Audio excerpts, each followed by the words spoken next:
Buen día, en el presente video hablaremos sobre nuestra implementación del convertidor CDSA medio puente para transferir potencia de un módulo fotovoltaico a una carga resistiva, siendo la práctica 11 de nuestro laboratorio de sistemas de energías renovables.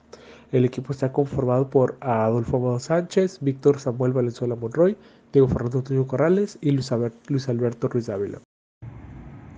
El Sol. Esa bola de plasma en el cielo constantemente está emitiendo fotones. Esos fotones llegan a cierta velocidad y cierta energía. ¿Cómo se puede aprovechar esa energía? Como tal, lo que se ha hecho es en materiales semiconductores, como lo puede ser en el caso del silicio, se toman y se dopan con exceso de electrones, es decir, el silicio de forma normal en su última capa, tiene 4 electrones, entonces se dopan materiales como con el fósforo para que tengan electrones sueltos, que se les conoce como material tipo N, semiconductor tipo N, y el otro como material tipo P, que es cuando se dopa con otros tipos de semiconductores donde les va a faltar un electrón, como puede ser el boro, y se les llama material tipo P. Este tipo de unión de materiales NP en semiconductores es con los que se hacen las celdas fotovoltaicas.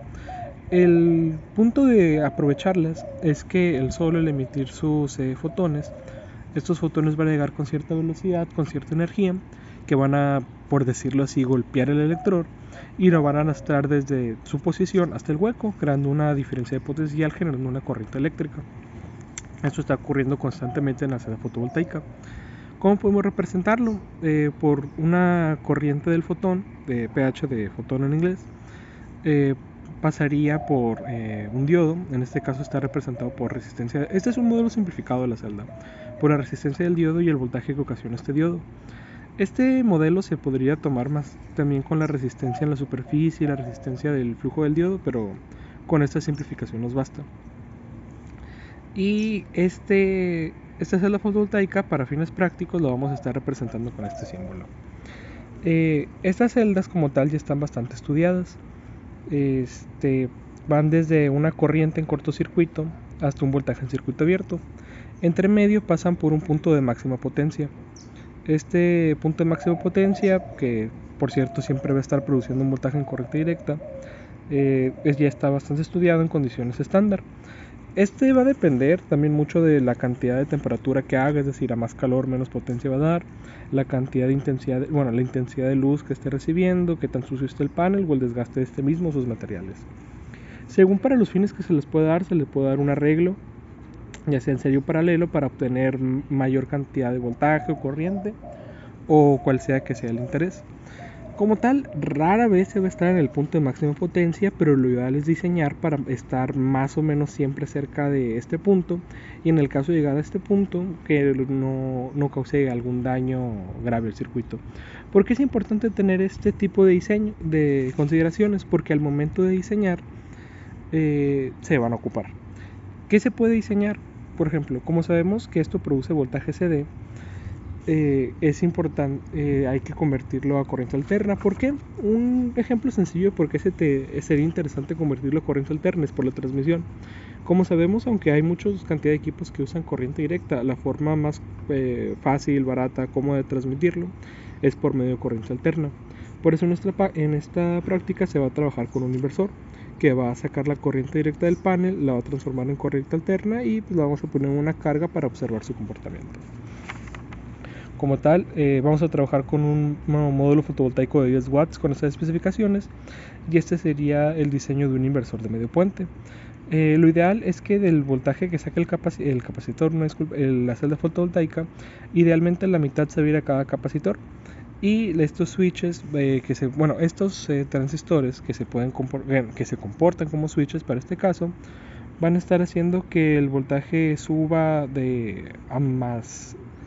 a más el voltaje del capacitor a menos el voltaje del capacitor, es decir, van a estar oscilando, creando una corriente alterna. ¿Cómo se va a hacer cómo se implementó en la práctica? Lo primero que se necesita es sacar el modelo conmutado. Este modelo conmutado, valiéndonos de la ley de corriente de Kirchhoff y la ley de tensión de Kirchhoff, se va a sacar el comportamiento del circuito en base a esas conmutaciones. A lo que se me pasó a comentar es que estas conmutaciones son por estos switches, que son los transistores. Los dos van a estar trabajando al mismo tiempo, pero de forma complementaria, es decir, cuando uno está abierto el otro va a estar cerrado, y cuando ese cierre el otro va a tener que abrir. Por eso lo podemos expresar como S1 o S2, que S2 sería 1 menos S1. Es decir, cuando S1 valga 1, es decir, cerrado, pues este va a valer 0, 1 menos 1. Y cuando S1 esté abierto, 0, va a ser 1 menos 0, 1. El otro va a estar cerrado. Y ese sería expresar su comportamiento en términos de la conmutación de estos transistores. Después sería su modelo promediado, es decir, la cantidad de veces que se están abriendo y cerrando en promedio como su comportamiento. Y por último, el modelo promediado en estado estable. Es decir, sabemos que existe su promedio, pero ese promedio no se va a comportar igual, existe un periodo transitorio. Después de ese periodo transitorio es cuando ese comportamiento ya lo vamos a usar para el modelado. Y finalmente determinar qué frecuencia y con qué rizo se va a trabajar. Con todo esto nos va a quedar esta fórmula para el capacitor, en el cual si consideramos una frecuencia de 60 Hz, que es como la que se usa en México, nos darían 7 milifaradios. Pero por cuestiones de practicidad y materiales de laboratorio lo decidimos trabajar a 207 Hz, dejándolo a 2 milifaradio implementado como dos capacitores de 1 milifaradio en paralelo. Anteriormente se vieron estos símbolos, que ya sabemos que esto es un transistor, pero esto de driver y este triángulo, vamos a llamarlo así de momento, que representan. Este transistor como tal lo podemos expresar como un switch, que va a ser hecho con el IRF 840, y este driver, que lo expresamos como este triángulo pequeño, es el IR2111, que es el que da, por decirlo así, el formato, aparte de también dar los tiempos muertos y señales complementarias para que funcionen los switches. Es decir, cuando este aquí esté en 1, si lo manejáramos, por decirlo así, en binario, bueno, sí, en 1 y aquí en 0, el switch de arriba va a estar cerrado y aquí abierto, cerrado y aquí abierto, y el de abajo va a estar trabajando de forma complementaria, es decir, cuando esto esté en 1, este va a estar en 0, cuando esto esté en 0, este va a estar en 1.